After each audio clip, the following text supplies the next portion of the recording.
you have the whole international community just confused.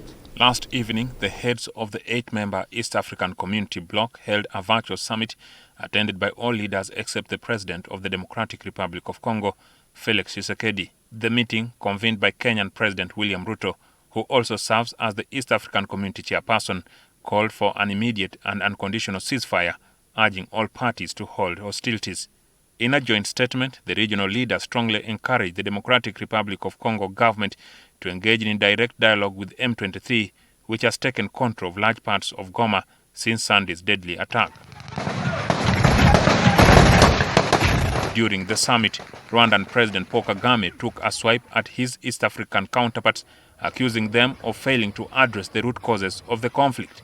We are on one hand assuming or pretending we are coming together over an issue and trying to find a solution, while at the same time each country is pulling in its own direction, different from the others.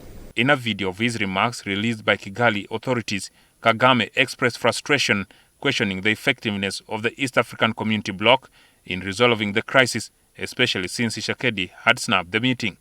Where is East African Community, or does it exist? And exist for what? By the way, even now the person or the country we are talking about is not represented as we are discussing. So I'm not sure what bearing what we are discussing has on what happens in the process of finding a solution in this country. Kagame further accused some regional leaders of allowing themselves to be manipulated by Tshisekedi, claiming they were promised favors in exchange for their silence on the issue.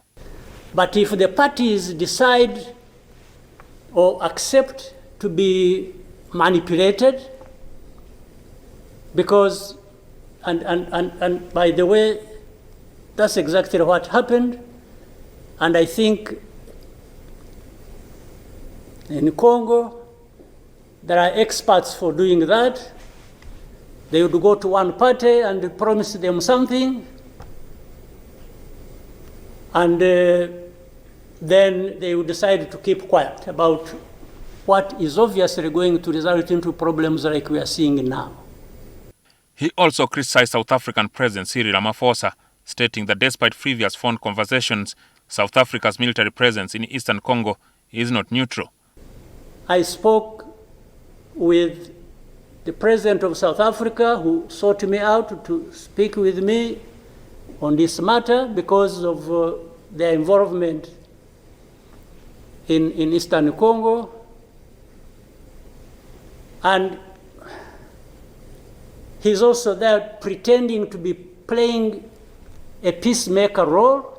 Kagame alleged that South African troops were actively supporting the Democratic Forces for the Liberation of Rwanda, FDLR, a group linked to the 1994 Rwandan genocide, in fighting alongside the Congolese army against M23.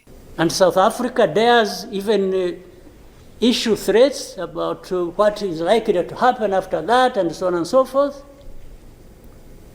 Of course, we will see what threats they are talking about.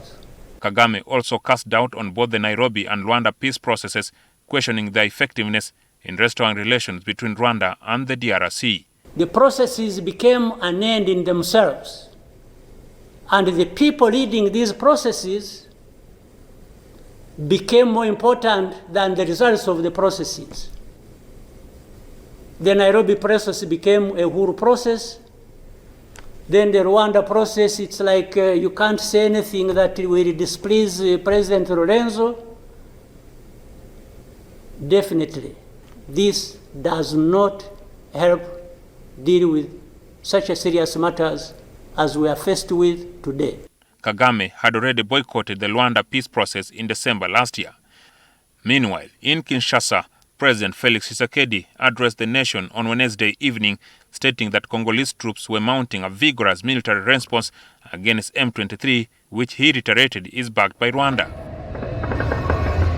Tshisekedi expressed frustration over the inaction of the international community, warning that the conflict could escalate further across the Great Lakes region if urgent intervention is not taken.